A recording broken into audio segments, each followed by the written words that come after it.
And nothing that was true yesterday about how flawlessly this campaign was run is not true now. I mean, this really was an historic, flawlessly run campaign. Queen Latifah never endorses anyone. She came out and endorsed. I mean, she had every prominent celebrity voice. She had the Taylor Swifties, she had the Swifties, she had the Beehive. Like, you could not have run a better campaign in that short period of time. And I think that's still true. Things are going to start happening to me now.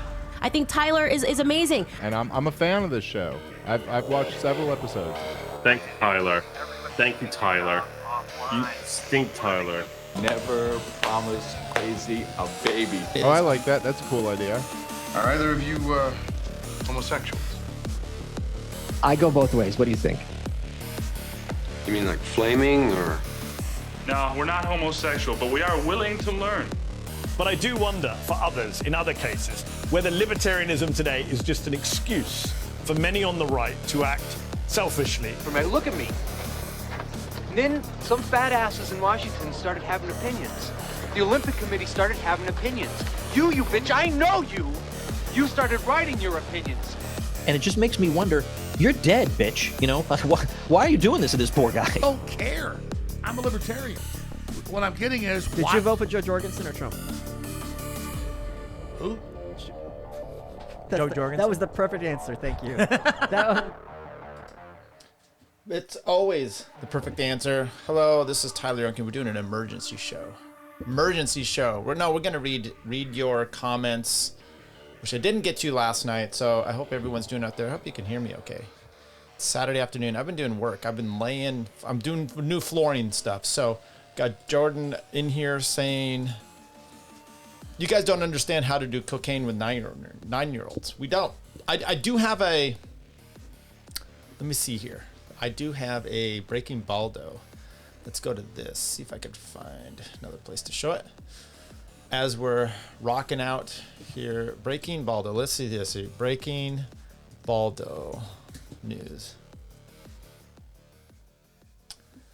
Okay, I'm having trouble. But evidently here we go. I know how to do this. Evidently Nick has, and we're not going to do much on this one. Evidently Nick has got, oh my God, did it get it? Okay. There we go. There is there's the thing. So evidently he goes, Nick is publicly admitting to access to Google account of Aaron Penulti. I don't know if that's true, but evidently it's, I don't know. It's like a Google account, and Nick's posting this about stuff that searches that Aaron's done, and maybe it's through April. I don't know. And there we go. All right, that's enough of that. So here's what we're doing today. I'm going to Elissa Clips. I think that's how you say it.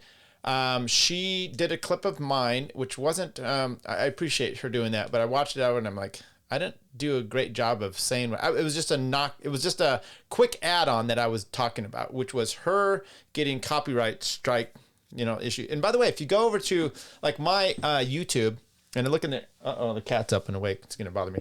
If you look at, like, if I go into my YouTube, studio, you can do a copyright search, and it'll have, if people have used your show, you can make a copyright claim. And it's such a nanny little, whiny little bitch thing to do, right? And so of course I don't do that. And then people don't believe me when I talk about IP law. So what I thought is we'd walk through this real quick.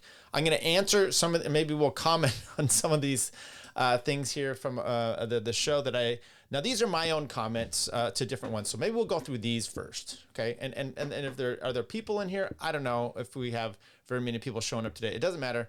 This will be out there for your consumption. And then we go here. Okay. So on the last one, the Democrats and mass media are very upset. This is by Grace Sprocket 7340.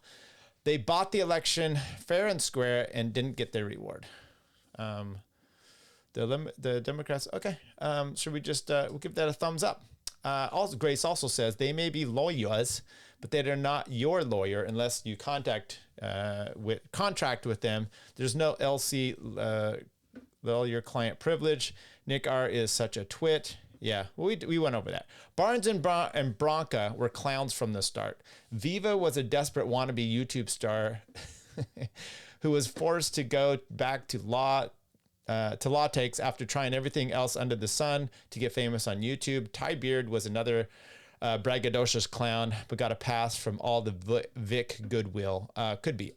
Once again, this is for me. Like, I'll go on these shows. I'll be fine with these people.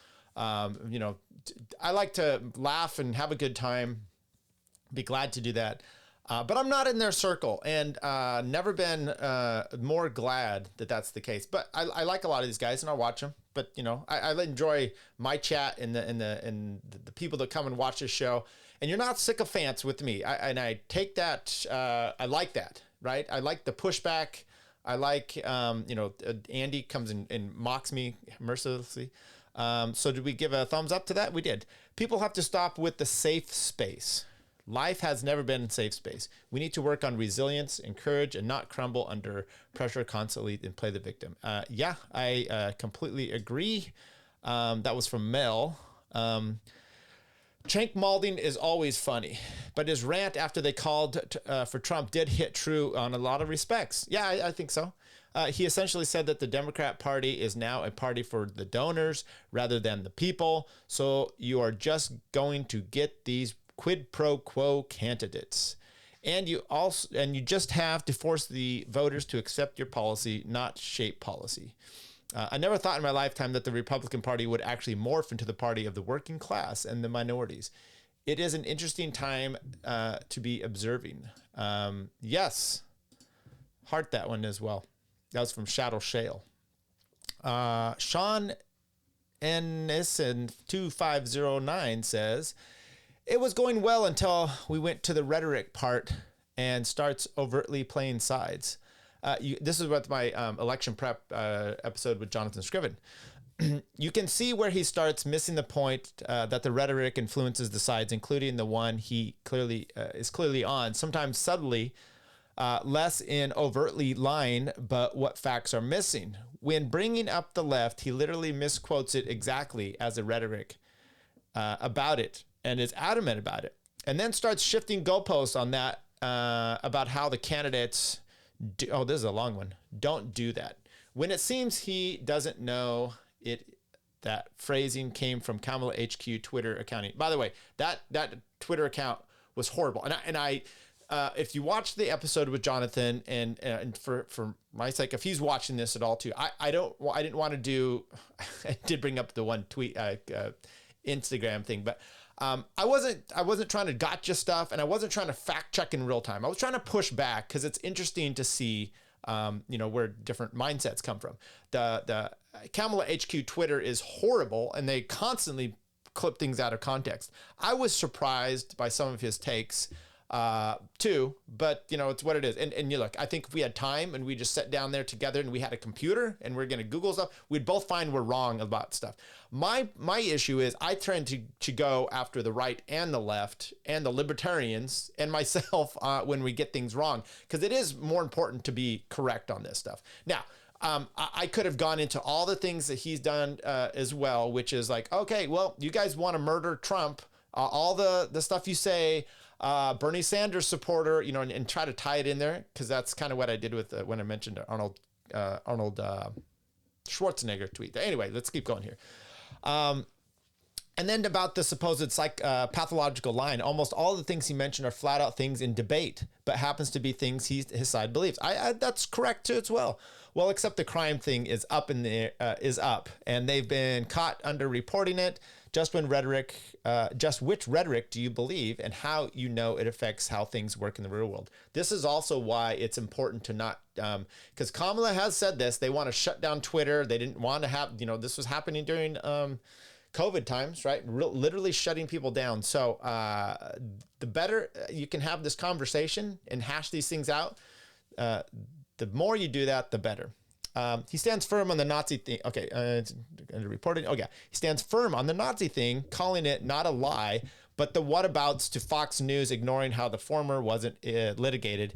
How it's pretty clear how the lawfare is going and on which side, and that might get someone to plead, or how other agencies themselves have been caught in lies proven in court but it was allowed. Remember the Maddow defense? Now, I'll just say that's completely true, and that's why I was kind of like pushing back. Now, the Fox News was a one example, but lawfare is a deal, and people will plead oftentimes, even if they're not guilty, they'll make settlements.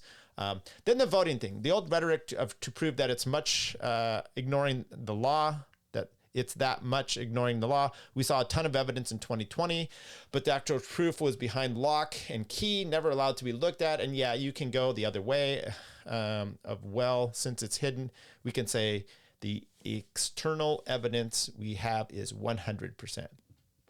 Cut away both rhetorics, and you get, why not prove or make it less susceptible? Because the only reason against that is keeping it something you can use to run one way or another.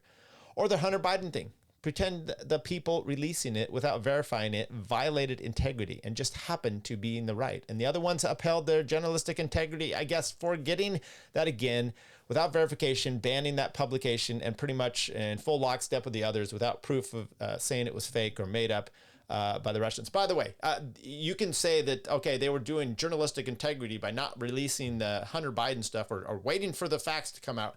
They didn't do that with Russian collusion. They didn't do that with almost anything else. So, yeah. Hemming and hawing about the obvious mental decline. Yeah, at this point, he might be playing devil's advocate, but it's a bit double standardy. And at points, he just flat out false, and I don't have a heart to finish, especially since we won. Yeah, by that I mean we destroyed Prop J. Okay, who was this? Let's give Sean Nissen 25. Let's give him a heart, and let's say I replied. I read and replied to this on episode 201. Thanks. Okay, you guys are part of this. And you guys being no one.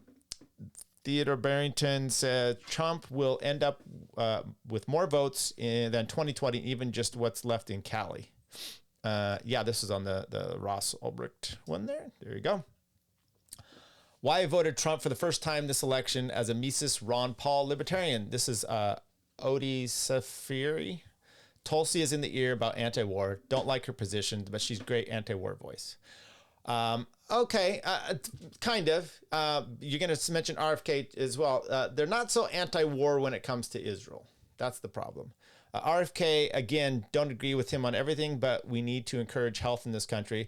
By the way, I did an early episode where I shredded RFK and the libertarians for thinking that there was even a chance that he was libertarian. But there's something about him that I like. And him coming over and supporting Trump was part of that. I mean, really define family and friends and the whole concept of the world and what they think of the Kennedys. He's morphed that whole situation. So I think he is, I don't want to say malleable, but he's a voice that's interesting, okay? Even though you can't understand him. Reducing taxes on the working class, yeah. Elon has said he wants to hire Ron Paul and help the Department of Government Efficiency, and they've been tweeting at each other. Yeah, new department worries me some, but it works. But if it works as intended, it could be a good thing. And with Elon and Paul working on it, I could see it working. WTF was the Libertarian Party nominating Chase. Yes, let's heart this, and let's say all good points. My concern is RFK Jr. and Tulsi not being anti-war when it comes to the current situation in the Middle East. Not being anti-war. We'll just put in parentheses, enough. There you go. Also add, JD talked about not knowing much of Ron Paul, but he agrees with the federal. Yeah. Okay. Well, get to know Ron Paul. There you go. My cat's in here. This is going to be trouble.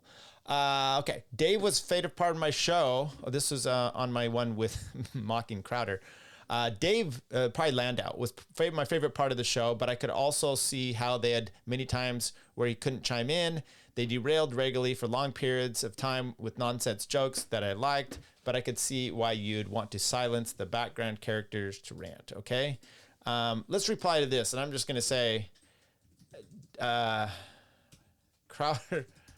Crowder and Gerald.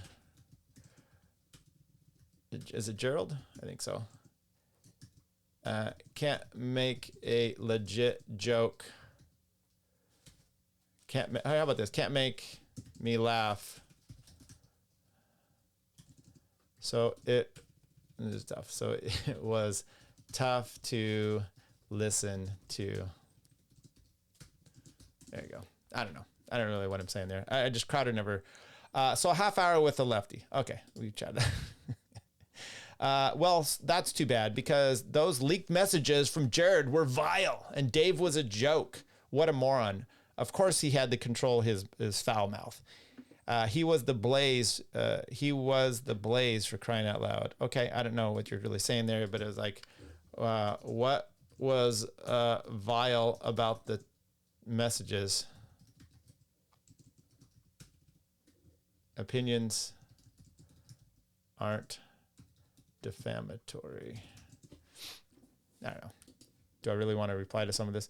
I really dislike Dave, and it wouldn't be so bad if he was actually funny. You could create content instead of trying to get views on the backs of people that put in the work.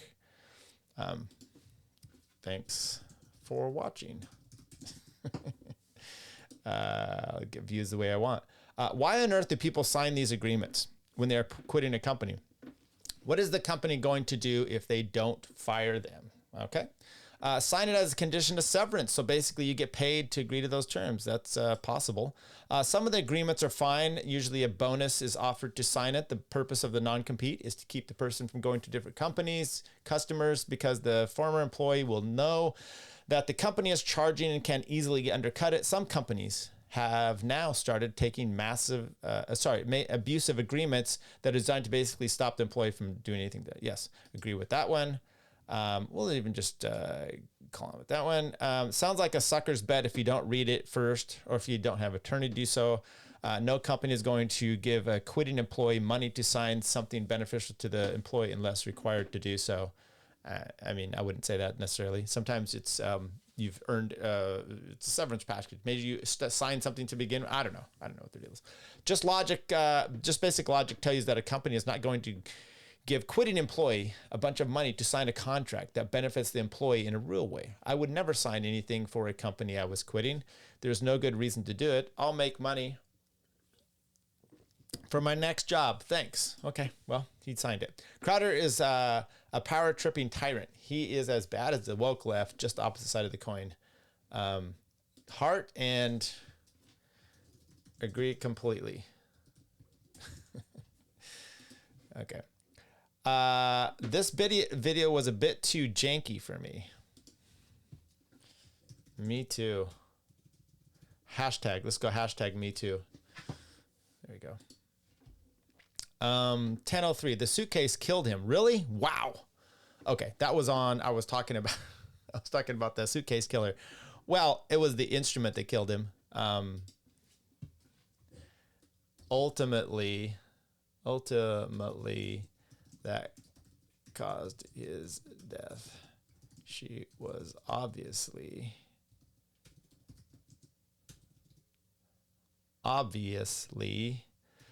found culpable, found liable. I don't know. Guilty.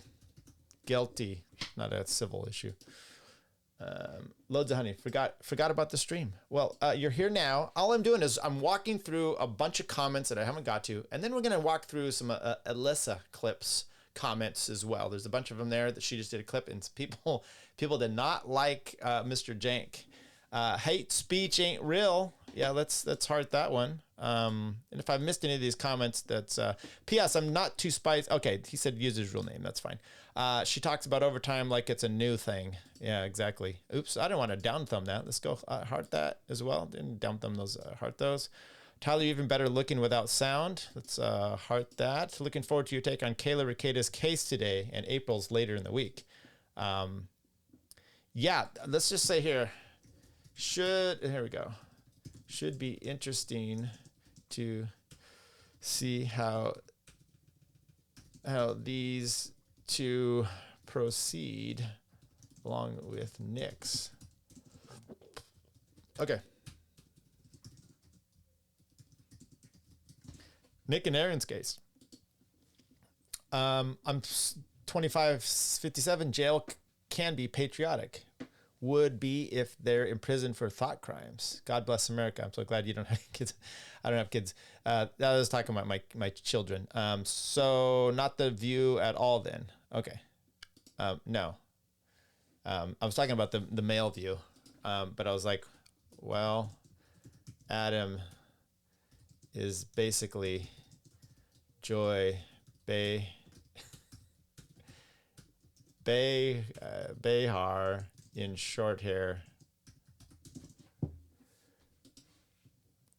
My father was a DV therapist, and it drove him into depression. I wish this podcast would have come out 30 years earlier because I can't stop laughing. Oh, that's thank you, Will.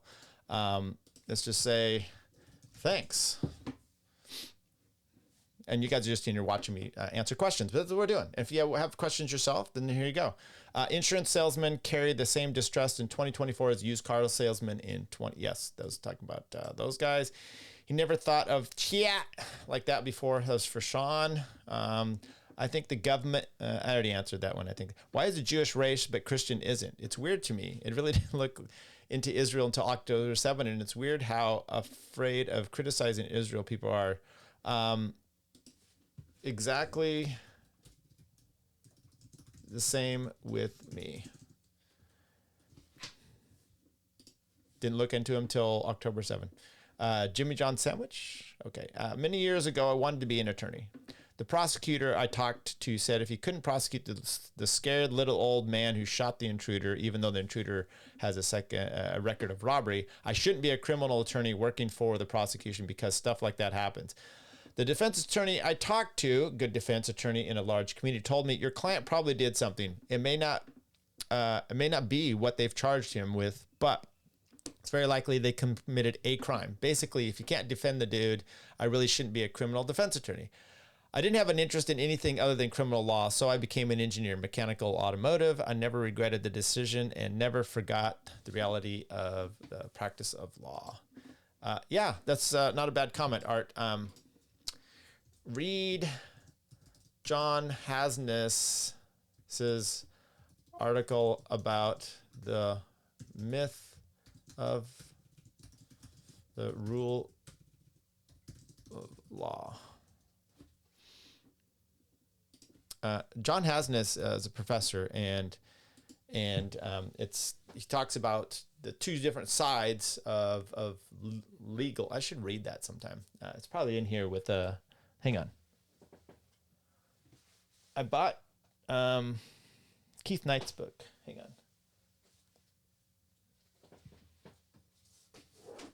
I don't know if it's in his or Michael Malice's book.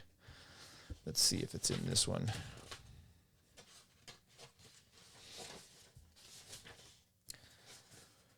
War Peace, Rothbard. I think it's Michael Malice and his Anarchist Handbook. Do I have that one too? Out here, respondent statement. I don't see it with me right now, but it's. I think it's in Michael Malice's Anarchist Handbook. It's a good little treatise, short, about basically taking the concept of one side of law. The prosecutor, and then how you can argue this one point from the defense side.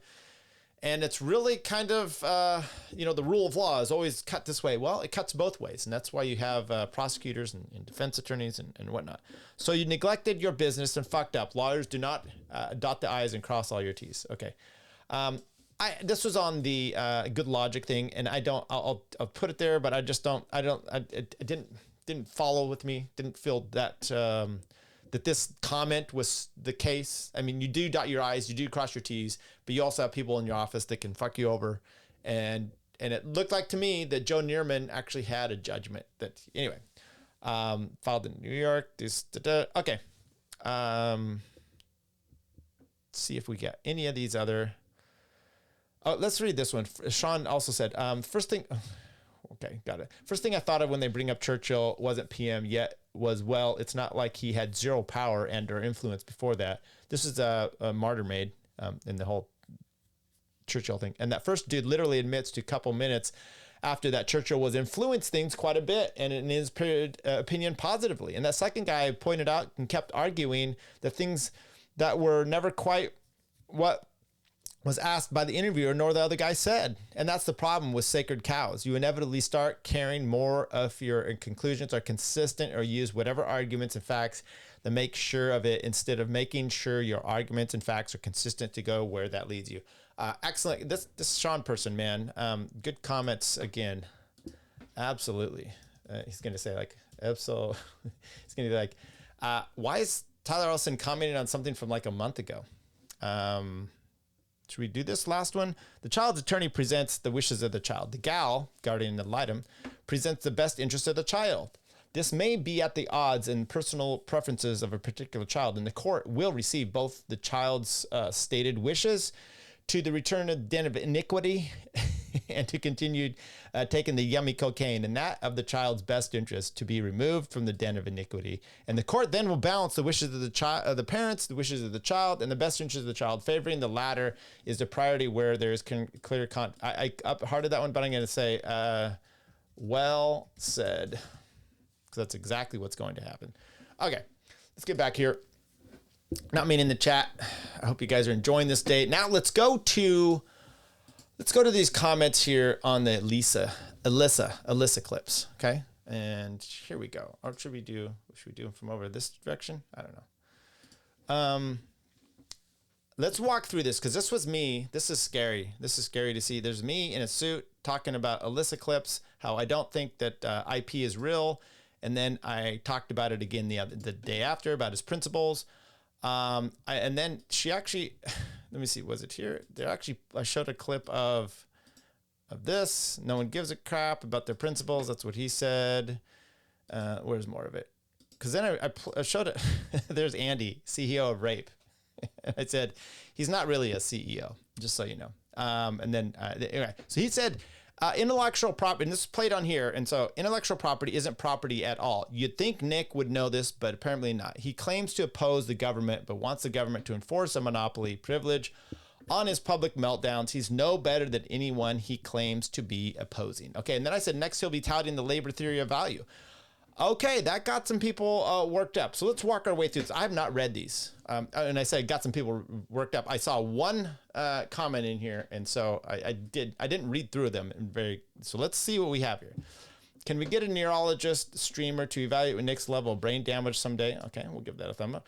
Rackets thinks he's punishing people rather than making himself look like a total thin-skinned nerd. He's going to get worse. Okay, got that one. Elissa doing the Lord's work. Absolutely. People hate on Cher, but Sonny Bono is responsible for the current state of copyright law. Interesting. Thanks a lot. Now I've got that crap-fueled earworm in Groundhog Day stuck. Is that true? Maybe we need to, I will have to investigate that. Let me see. Sonny Bono. I haven't heard this. Copyright law. What's the big deal there? Sonny Bono copyright extension. Sonny Bono copyright Term Extension Act, also known as the Copyright Term Extension Act, or the Sonny Bono Act, was a United States federal law enacted on October 27. Let's just go here. Here we go. 27, 1998. The law, this is when he was in Congress? I think he was a congressman. What is he? The law extended the duration of copyright protection for almost all existing copyrights by 20 years, aligning the U.S. copyright term with that of Europe. Extended copyright term. The basic term of copyright protection was extended from the life of the creator for 50 plus years to the life of the creator plus 70. Joint works, background. Impact. Must have been when he was in Congress. And because remember, until he hit a tree, that's what, interesting. Okay, let's go back here. I got a little browser or monitor issue going on here. Queen of communicating with YouTubers to get clips, to be honest. Okay. Yeah. YouTube serves international J-Power. Okay. Thumb that one. More like they serve the Digital Millennium Copyright Act, and it's shit to begin with. It puts the onus for you to prove you are right and not your accusers, flaggers. Yes. I thought Nick is a libertarian. He's a joke. Yeah, okay. This guy's take on IP law, me no likey. I'd allow big publishers to steal your work and make millions. Maybe there's more to it than he explained, but with only what he said here, the people who own the means and make and distribute media could steal people's work. I'm for things going into public domain, but sooner, but not your own work with the exclusive rights from the start. Absolute terrible idea. Let's see what someone else has to say here, because I don't agree with that. He has to be one of the Marxist views. He has one of the most Marxist views on IP law. No artist could own their own art with his insane views. We are going to get into this because this is fantastic about what I talked about, the labor theory of value, which is what they're saying. This guy doesn't understand that someone with a lot of money can just take your IP and price you out of existence. No, they can't. This will discourage anyone from inventing or creating anything because there is no profit in it. The creator of the idea art owns his work and ideas. Without them, it wouldn't exist in the first place. It's a privilege to the public to even bear witness to the creation of new things. New ideas open new markets. The new markets create products and requires manufacturing, and manufacturing gives people jobs. This guy is 100% a moron, right? Intellectual property is the foundation of our modern innovation and society. Okay. Perfectly describes how broken YouTube's copyright law is. Okay. This guy says it's commie to own your own labor. Absolutely it is. We'll get into it. A statement woke me up this morning. It's a fire under my ass. What are they teaching you in American schools? Plus, please, everyone who thinks IP protection is communist, go and retake that course. Hot takes and self-important unoriginal musings over social media isn't labor. The problem with IP law is that it has gotten out of hand. Okay, well, how is it allowed to perpetuate? People running around with delusional, inflated egos who can't get over themselves and believe that nothing but gold floweth out of their mouths on the internet. There's no big difference between some dude bullshitting into a webcam and Michael Bay. IP law needs to be reined in to have some kind of standards that make sense. I know, right? Okay. What you described as malignant capitalism, like monopoly, not communism. Both are shit. On the one hand, there are many serious writers who use X. On the other, your yardstick is Michael fucking Bay. Tough one. I agree. The dude in this video literally said it's monopolistic in nature. I don't see much practical difference between a communist commissar and a government-enforced corporate fiefdom. Michael Bay isn't your yardstick. Okay, they're back and forth about useless stuff. This guy is infuriating. I don't know how many books he's read. His take on IP is 100% wrong. There is someone who only writes books. This is someone who only writes books. Books are your effortless, books that are effectively worthless. If he had his way, no one would create new products to bring about market, since there would be no market to speak of except basic labor off food production. These people, it favors the rich since they can they find wealthy, since they wealthy can just take any idea they want and have the capital to outproduce you. And garbage mate. It looks like Andy comes in. He goes, if I screenshot your comment, I haven't stolen any property from you. IP is fake and gay also. Property implies scarcity, and ideas are not scarce. Now I'll leave you to make the failing argument why the government should enforce monopoly privileges through trademarks and copyright.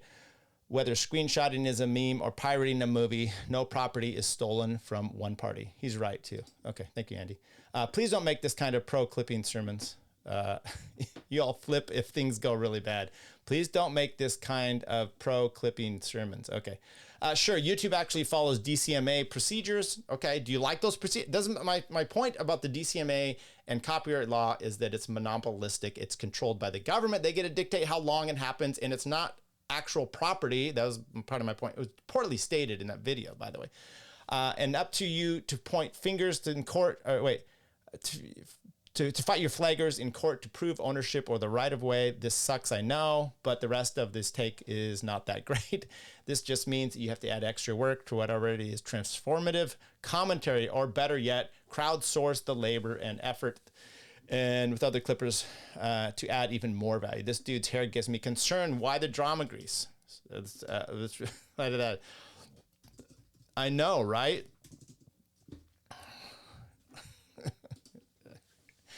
Okay. So there's the comments there, and you know, like it or don't like it. What we're going to do though is we're going to now take a look.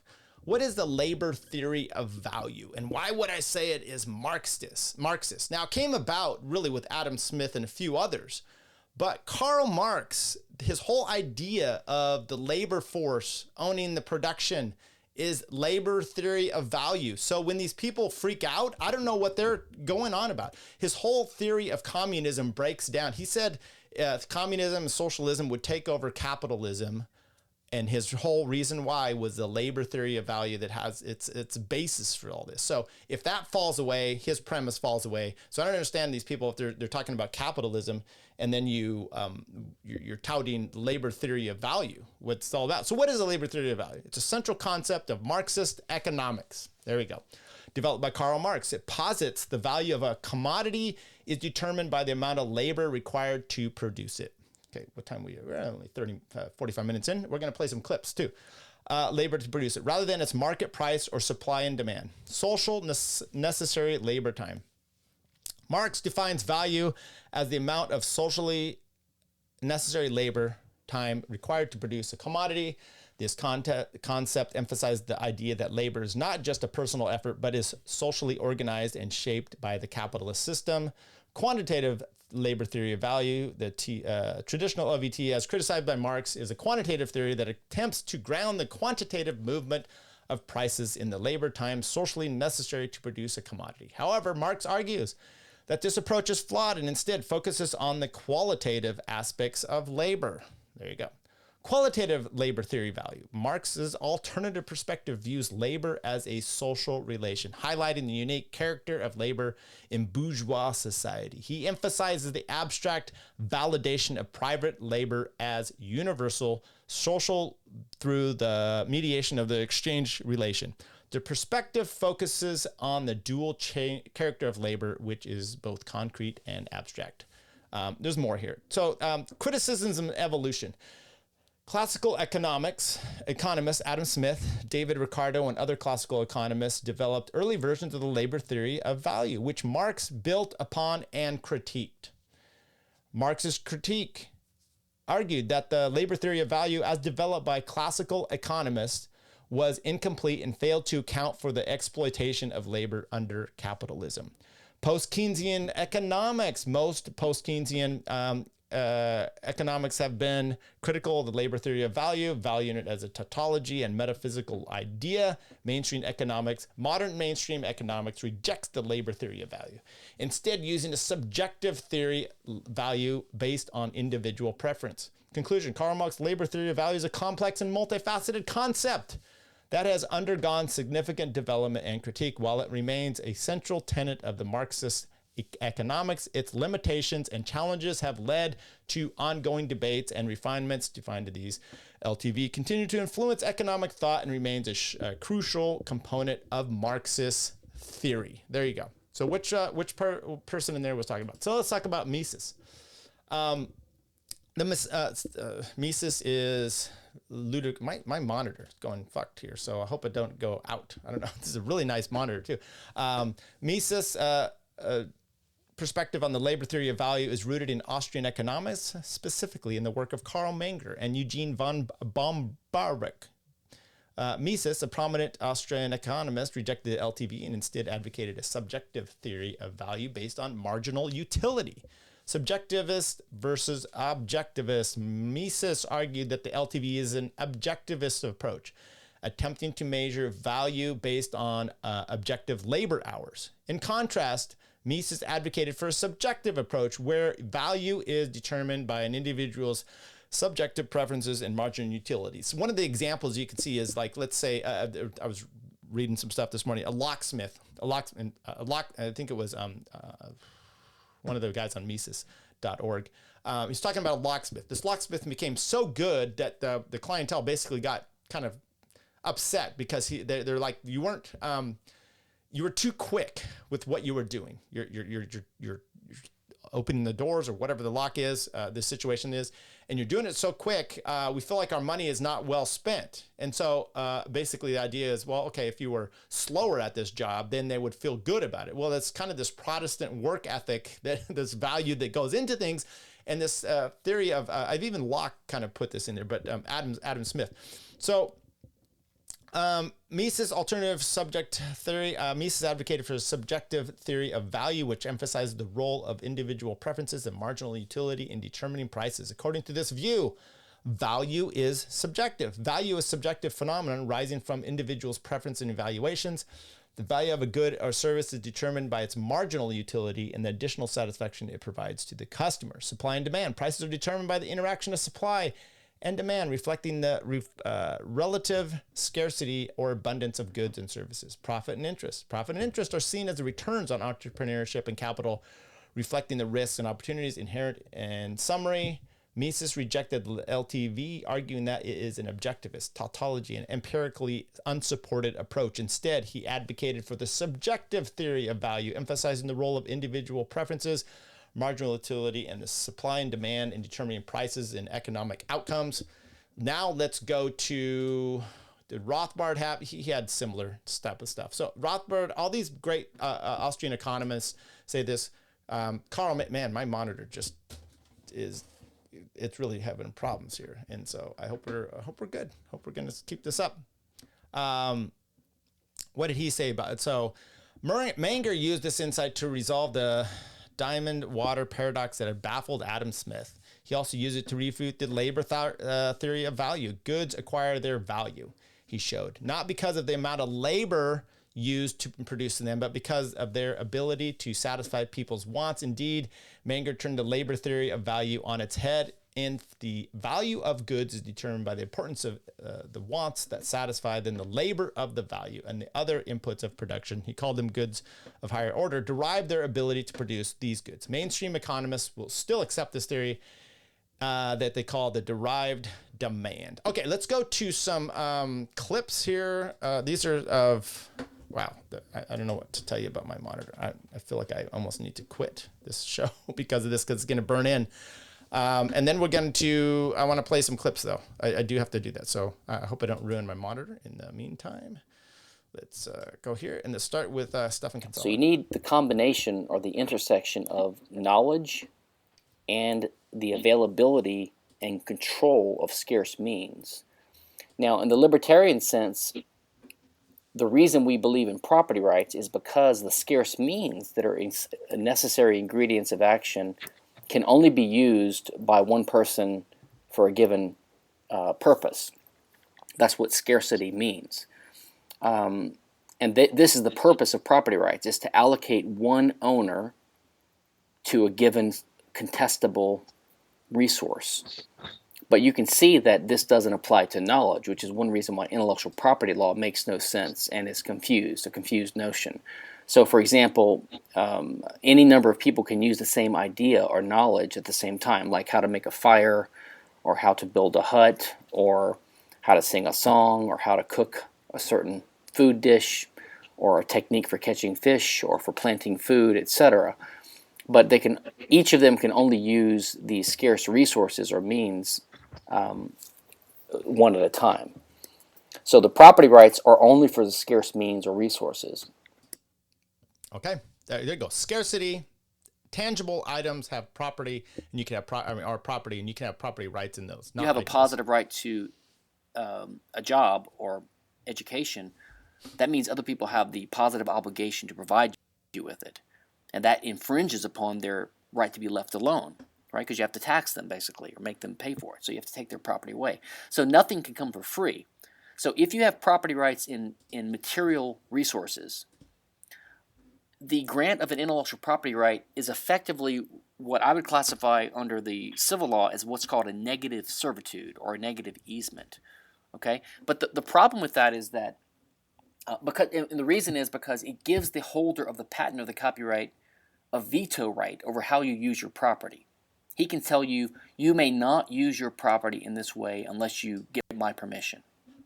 Now, the problem is he never acquired that right from you by contract, or as a result of some kind of trespass or tort that you committed. Normally, he can have such a right, but only if the owner of the burdened property agrees to it. That's why I was giving the example about two neighbors who one of them wants to purchase from the other a right to cross his property, like a right of use every day to go to town. Or let's say we have a neighborhood with restrictive covenants where everyone says, listen, our property value is going to be better or enhanced. Our standard of living will be enhanced if we all agree that we're not going to use our property for pig farming. Only. Okay, so JC, this is crazy because I show that I'm out to YouTube. It says excellent comments of the week, but for some reason it's not showing on there. I don't know. Let's keep going. I have three more clips. For pig farming, only for residential purposes, unless we get the permission of all the neighbors. So everyone could agree to this in a restrictive covenant or an easement. They could give up their rights contractually. They could effectively give their neighbors a veto over some uses of their property in exchange for getting a similar veto right over their other uses. This is perfectly legitimate, but only because it was contractually agreed to by the parties. What we have with patent and copyright is the government just grants this negative servitude or this negative easement to some inventor or some designer of a song, even though the guy who he has a veto right over never agreed to it. So it's a transfer or a taking of property rights from the person who is now limited in what he can use his own property for. So that's the fundamental problem with it, is you can't expand property rights without taking property rights away. Okay, just so you know, JC, I just went over there and I clicked. It had a stream key problem, so I'll end up reloading it up to YouTube. Sorry about that. Because we're almost done. So here we go. 2 more clips breaking down remember the scarcity is an issue, and you can't have property rights in thoughts. Okay. Now the question was about, well, if you create something, why don't you have a property right in it? The problem with that question is it assumes that creation is the source of property rights to material goods in the first place, but it's not. It never was. It's not an independent source of property rights. The only source of property rights is either contract or original appropriation. Original appropriation means you somehow embroider or transform an unowned scarce resource, thereby establishing a better claim to it than anyone else, or you acquire the resource from a previous owner by contract. Those are the only ways to acquire property and things legitimately. Okay, and our last one from Consala. I own your factory. I own your money.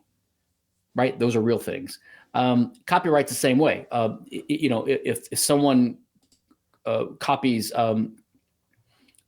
bootleg copies of a Harry Potter book, J.K. Rowling or her publisher can take money from that person. So it's really about who owns the money that the person owns.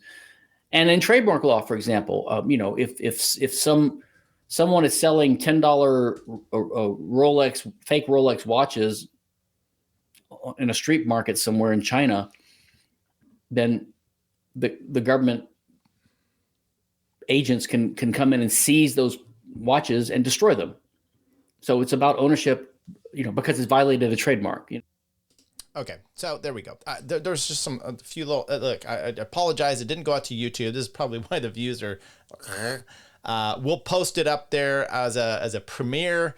Appreciate those ones that did show up on Rumble. A few of you here, so at least some of you got to see some of this show. Sorry about that. It's been out there on Twitter as well. So so look, this idea. This is what's interesting there. So and if you listen to Consala and other ones, there's questions about but what about like what they said, some of the questions in there about only the rich are going to do this. I don't think that's the case. Matter of fact, you have a lot of open source ideas, the products. Bill Gates has said, and I think Steve Jobs, that if there was a harsh IP law with software, because they didn't think it was the issue at the time, they would not have been able to develop their companies the way they did. So there's something to be said about that. Look, I'm not the best on this subject.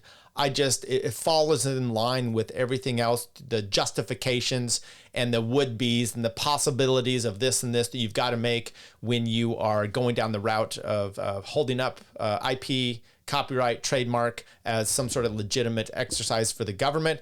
It doesn't work with me. It doesn't fall into, it's not consistent. Okay. So when you think about property laws and how that works, and then you have IP, trademark, whatnot, it doesn't flow with me. And so I think it's very rational to go into this route, which, and then I just live that way. And it's you know, Andy puts some things in there, and I just, anyway, I'm, like I said, I'm not the best of this. I'm still working my way through it, but for me, it makes a lot of sense, and I hate it the way it kicks back in, and the reactions are always interesting. I mean, just as an example, just saying, oh, Karl Marx, you know, labor theory of value is Marxian, commie, and the freakouts from the comments on it, and then you go and you look up and you just type Karl Marx, labor theory of value, and it's like everything was based off of this for Karl Marx, right? So anyway, there you go. Sorry about the show not going to YouTube. I thought I had everything taken care of, but evidently I did not.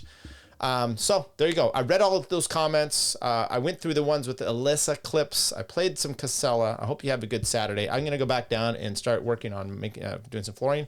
The guy said he didn't like what did he say about my grease drama hair? It's not greased. It's just, I don't take a lot of time. I don't know what to do. Maybe you guys can give me some suggestions on new hairstyles, but I just take it and I just go like this, and there you go. And I'm done. And then we move on our day, because I don't have time to be doing that. I'm not a girl. All right. So JC said, show still upcoming. Oh, yeah, not on YouTube?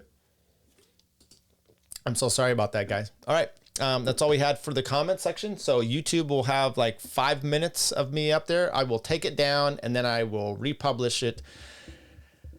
As always, till next time, guys. Take care. Things are going to start happening to me now. I think Tyler is amazing. And I'm a fan of this show. I've watched several episodes. Thank you, Tyler. Thank you, Tyler. You stink, Tyler. Never promise crazy a baby. Oh, I like that. That's a cool idea. Are either of you homosexuals? I go both ways. What do you think? You mean like flaming or? No, we're not homosexual, but we are willing to learn. But I do wonder, for others, in other cases, whether libertarianism today is just an excuse for many on the right to act selfishly. Look at me. And then some fat asses in Washington started having opinions. The Olympic Committee started having opinions. You bitch, I know you! You started writing your opinions.